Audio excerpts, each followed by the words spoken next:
Hi, this is another chapter of Percy Jackson and the Lightning Thief, Chapter 7. My dinner goes up in smoke. Word on the bathroom incident spread immediately. Whenever I went, wherever I went, campers pointed at me and murmured something about toilet water, or maybe they were just staring at Annabeth, who was still pretty much dripping wet. She showed me a few more places: the metal shop, where kids are forging their own swords, the arts and crafts room, where satyrs were sandblasting a giant marble statue of a goat man, and the climbing wall, which actually consisted of two facing walls that shook violently, dropping boulders, spraying lava, and clashing together if you didn't get to the top fast enough. Finally, we returned to the canoeing lake, where the trail led back to the cabins. "I've got training to do," Annabeth said flatly. "Dinner's at 7:30. Just follow your cabin to the mess hall." "Annabeth, I'm sorry about the toilets." "Whatever. It wasn't my fault." She looked at me skeptically, and I realized it was my fault. I'd made water shoot out of the bathroom fixtures. I didn't understand how, but the toilets had responded to me. I had become one with the plumbing. "You need to talk to the Oracle," Annabeth said. "Who?" "Not who. What? The Oracle. I'll ask Chiron." I stared into the lake, wishing somebody would give me a straight answer for once. I wasn't expecting anybody to be looking back for me from the bottom, so my heart skipped a beat when I noticed two teenage girls sitting cross-legged at the base of the pier about 20 feet below.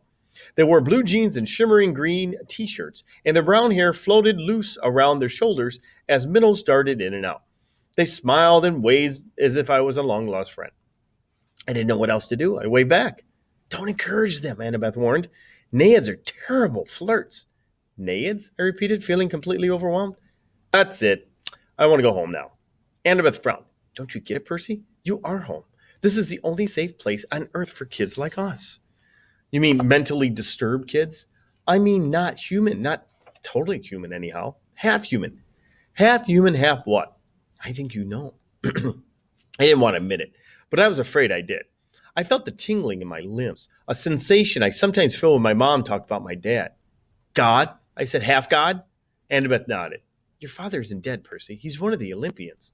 "That's crazy, is it? What's the most common thing gods did in the old stories?" "They ran around falling in love with humans and having kids with them." "Do you think they've changed their habits in the last few millennia?" "But those are just," I almost said myths again. Then I remember Chiron's warning that in 2,000 years, I might be considered a myth. "But if all the kids here are half gods," "demigods," Annabeth said. "That's the official, or half blood, half gods?" "Demigods. That's the official, or half bloods. There we go." "Then who's your dad?" Her hands tightened around her pier railing. I got the feeling I just trespassed on a sensitive subject. "My dad is a professor at West Point," she said. "I haven't seen him since I was very small. He teaches American history. He's human." "What? You assume it has to be a male god who finds a human female attractive? How sexist is that?" "Who's your mom then?" "Cabin 6. "Meaning?" Annabeth straightened. "Athena, goddess of wisdom and battle." "Okay," I thought. Why not? "And my dad?" "Undetermined," Annabeth said. "You mean, like I told you before, nobody knows?" "Except my mother. She knew." "Maybe not, Percy. Gods don't always reveal their identities. My dad would have. He loved her." Annabeth gave me a cautious look. She didn't want to burst my bubble. "Maybe you're right. Maybe he'll send a sign. That's the only way to know for sure. Your father has to send you a sign claiming you as a son, and sometimes it happens." "You mean sometimes it doesn't?" Annabeth ran her palm along the rail. "The gods are busy. They have a lot of kids, and they don't always, well, sometimes they don't care about us, Percy. They ignore us." I thought about some of the kids I've seen in the Hermes cabin, teenagers who looked sullen and depressed as if they're waiting for a call that would never come. I know that kids like that at Yancey, shuffling off to boarding school by rich parents who didn't have time to deal with them. But God should behave better. So I'm stuck here. That's it for the rest of my life? "Depends," Annabeth said. "Some campers only stay for summer. If you're a child of Aphrodite or Demeter, you're probably not real powerful force. The monsters might ignore you, so you can go on a few months of summer training and live the mortal world the rest of the year. But for some of us, it's too dangerous to leave. We're year-rounders. In the mortal world, we attract monsters. They sense us. They come to challenge us. Most of the time, they'll ignore us until we're old enough to cause trouble. Then about 11 years old, but after that, most demigods either make their way here or get killed off. A few manage to survive in the outside world and become famous. Believe me, if I told you names, you know them. Some don't even realize they're demigods, but very, very few are like that. So monsters can't get in here. Annabeth shook her head. Not unless they're intentionally stocked in the woods or specially summoned by someone on the inside. Why would anybody want to summon a monster? Practical fights, practical jokes, practical jokes. The point is, the borders are sealed to keep monsters and mortals out. From the outside, mortals look into the valley and see nothing unusual like a strawberry farm. So you're a year-rounder. Annabeth nodded. From under the collar of her t-shirt, she pulled a leather necklace from 5 clay beans of different colors. It was just like Luke's, except Annabeth also had a big gold ring stung on it like a college ring. I've been here since I was 7. Every August, on the last day of summer session, you get a bead for surviving another year. I've been here longer than most of the counselors, and they're all in college. Why did you come so young? She twisted the ring on her necklace. None of your business. Oh, I stood there for a minute in uncomfortable silence. So I could just walk out of here right now if I wanted to? It would be suicide, but you could with Mr. D's or Chiron's permission, but they wouldn't give you permission until the end of the summer, unless you were granted a quest. There's those beads right there, I think. Yeah, there it is. But that hardly ever happens. The last time, her voice trailed off. I could tell from the tone that the last time hadn't gone well. Back in the sick room, when you were feeding me that stuff, Ambrosia, yeah, you asked me something about the summer solstice. And his shoulders tense. So you do know something. Well, no. Back in my old school, I overheard Grover and Chiron talking about it. Grover mentioned the summer solstice. He said something like we didn't have much time because of the deadline. What did that mean? She clenched her fist. I wish I knew. Chiron and the satyrs, they know, but they won't tell me. Something's wrong in Olympus, something pretty major. Last time I was there, everything seemed so normal. You've been to Olympus? Some of us year-rounders, Luke and Clarice and I, a few others, we took a field trip during winter solstice. That's when the gods have their big annual council. But how did you get there? The Long Island Railroad, of course. You get off at Penn Station, Empire State Building, special elevator to the 600th floor. She looked at me like I was sure I knew this already. You are a New Yorker, right? Oh, sure. As far as I knew, there were only 102 floors in the Empire State Building, but I decided not to point that out. Right after we visit, Annabeth continued, the weather got weird, as if the gods had started fighting.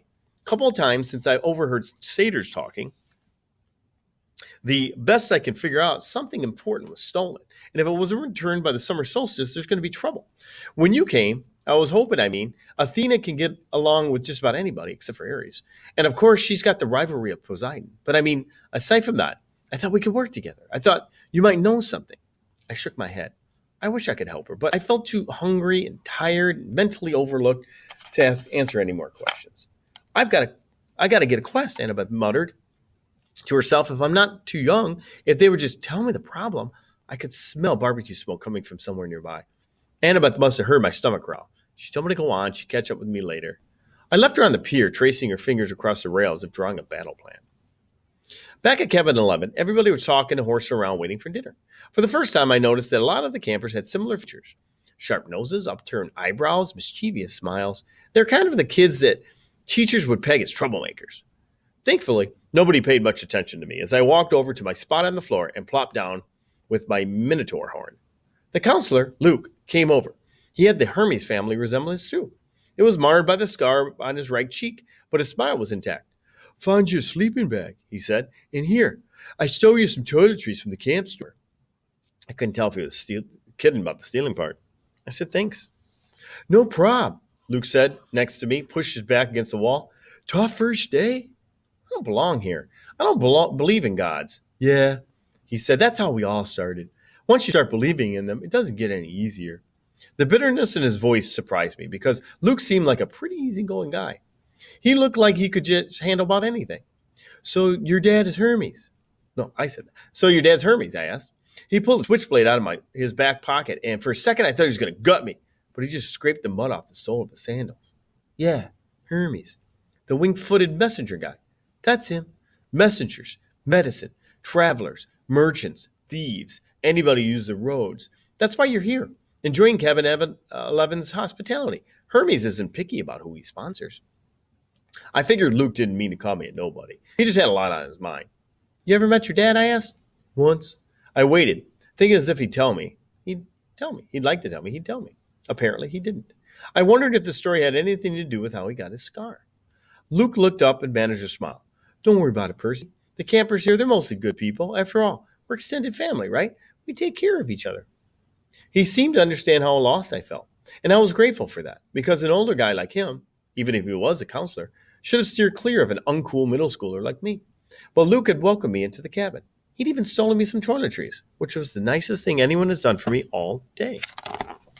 Here's a little picture of what's about to happen. I think they're sitting, having a fire, eating a little bit outside. That guy's got horns. I decided to ask him my last big question, the one that had been bothering me all afternoon. Clarice from Mary's was joking about me being big three material. Then Annabeth, twice, she said I might be the one. She said I should talk to the oracle. What was that about? Luke folded his knife. I hate prophecies. What do you mean? His face twisted around the scar. Let's just say I messed things up for everybody else. The last 2 years, ever since my trip to the Garden of Hesperus went sour, Chiron hasn't allowed any more quests. Annabeth's been dying to get out in the world. She pestered Chiron so much, he finally told her he already knew her fate. He'd had a prophecy from the oracle. He wouldn't tell her the whole thing, but he said Annabeth wasn't destined to go on a quest yet. She had to wait until somebody special came to the camp. Somebody special? Don't worry about it, kid, Luke said. Annabeth wants to think every new camper who comes through here is the omen she's been waiting for. Now, come on. It's dinner time. The moment he said it, a horn blew in the distance. Somehow I knew it was a conch shell, even though I've never heard it before. Luke yelled, 11, fall in. The whole cabin, about 20 of us, filed into the commons yard. We lined up in order of seniority, so of course I was dead last. Campers came from the other cabins too, except for the last 3 empty cabins at the end, and cabin 8, which looked normal in the daytime, but was now starting to glow silver as the sun went down. We marched up the hill to the mess hall pavilion. Satyrs joined us from the meadow. Naiads emerged from the canoeing lake. A few other girls came out of the woods. And when I say out of the woods, I mean straight out of the woods. I saw one girl, about 9 or 10 years old, melt from the side of a maple tree and come skipping up the hill. In all, there were maybe 100 campers, a few dozen satyrs, and a dozen assorted wood nymphs and naiads. At the pavilion, torches blazed around the marble columns. A central fire burned in a bronze brazier of size of a bathtub. Each cabin had its own table covered in white cloth trimmed in purple. 4 of the tables were empty, but cabin 11's was way overcrowded. I had to squeeze at the edge of the bench with half my butt hanging off. I saw Grover sitting at a table 12 with Mr. D, a few satyrs, and a couple plump blonde boys who looked just like Mr. D. Chiron stood on one side, picnic table being way too small for a centaur. Annabeth sat at a table, 6 with a bunch of serious-looking athletic kids, all with gray eyes and honey blonde hair. Clarice sat behind me at Aries' table. She'd apparently gotten over being hosed down because she was laughing and belching right alongside her friends. Finally, Chiron pounded the hoof against the marble floor in the pavilion. Everybody fell silent. He raised a glass. To the gods! To the gods! Everybody else raised their glass. I think that's what we got going on here. Yeah, it looks right. Wood nymphs came from the platter of food: grapes, apples, strawberries, cheese, fresh bread, and yes, barbecue. My glass was empty, but Luke said, speak to it. Whatever you want, non-alcoholic, of course. I said, cherry Coke. The glass filled with sparkling caramel liquid. Then I had an idea. Blue cherry Coke. The soda turned a violent shade of cobalt, which is blue. I took a cautious sip. Perfect. Wouldn't that be awesome? That would be awesome. In fact, they're on the bottom. They're all drinking different colors. I drank a toast to my mother. She's not gone, I told her so. Not permanently, anyway. She's in the underworld. And if that's a real place, then someday, here you go, Percy, Luke said, handed me a platter of smoked brisket. Oh, I love smoked brisket. I'm getting hungry. I loaded my plate and was about to take a big bite when I noticed everybody getting up, carrying their plates toward the fire in the center of the pavilion. I wondered if they were going for dessert or something. Come on, Luke told me. As I got closer, I saw that everyone was taking a portion of the meal and dropping it into the fire. The ripest strawberry, the juiciest slice of beef, the warmest, most buttery roll. Luke murmured into my ear, burnt offerings for the gods. They like the smell. You're kidding. His look warned me not to take this lightly, but I couldn't help wondering why an immortal, all-powerful being would like the smell of burning food. Luke approached the fire, bowed his head, and tossed in a cluster of fat red grapes. Hermes! That was next. I wish I knew the god's name to say. I made a silent plea. Whoever you are, tell me, please. I scraped a big slice of brisket into the flames. When I caught a whiff of the smoke, I didn't gag. It smelled like nothing like burnt food. It smelled of hot chocolate, fresh baked brownies, hamburgers on the grill, and wildflowers, 100 other good things that shouldn't have gone well together but did. I almost believed the gods could live off that smoke. When everybody had returned to their seats and finished eating their meals, Chiron pounded his hoof again for our attention. Mr. D got up with a huge sigh. Yes, I suppose I better say hello to all you brats. Well, hello. Our activities director, Chiron, said the next capture the flag is Friday. Cabin 5 presently holds the laurels. A bunch of ugly cheering rose from the Aries table. Personally, Mr. D continued, I couldn't care less, but congratulations. Also, I should tell you that we have a new camper today, Peter Johnson. Chiron murmured something. Ugh. Percy Jackson, Mr. D corrected. That's right, hurrah, and all that. Now run along with your silly campfire. Go on. Everybody cheered. We all headed down toward the amphitheater, where Apollo's cabin let us sing along. We sang camp songs about the gods and ate s'mores and joked around. And the funny thing was, I didn't feel that anyone was staring at me anymore. I felt that I was home. Later in the evening, when the sparks from the campfire were curling into a starry sky, the conch horn blew again, and all filed back into our cabins. I didn't realize how exhausted I was until I collapsed on my borrowed sleeping bag. My fingers curled around the Minotaur's horn. I thought about my mom, but I had good thoughts. Her smile, the bedtime stories she would read me when I was a kid, the way she would tell me not to let the bug bites bite. When I closed my eyes, I fell asleep instantly. That was my first day at Camp Half Flood. I wish I'd known how briefly I would get to enjoy my new home. And that's the end of Chapter 7.